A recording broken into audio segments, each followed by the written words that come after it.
Buenas, mi nombre es Yeritza Paulina Atencio Fragoso, estoy en el 7º semestre, estudio licenciatura en Educación Inicial en la Fundación Universitaria del Área Andina. El día de hoy voy a explicar el tema relaciones temporales antes, después, ciclos y rutinas en el contexto de la educación inicial. Las relaciones temporales son la forma como los niños aprenden a organizar y comprender el tiempo.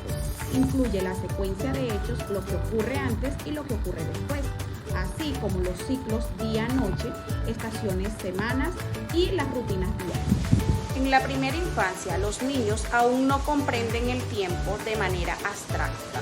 Necesitan apoyarse en rutinas y actividades concretas para reconocer la sucesión de momentos.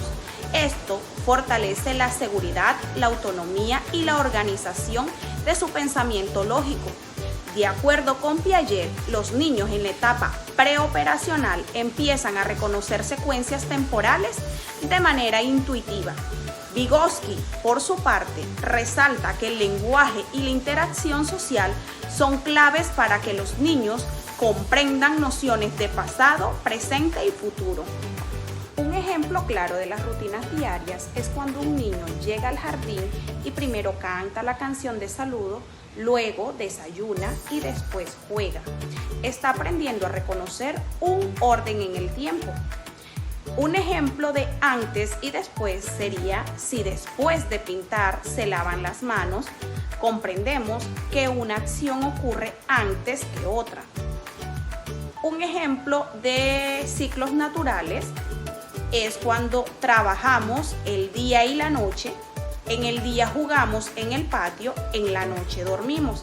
También los ciclos de la semana, lunes a viernes vamos al jardín y el sábado y domingo descansamos.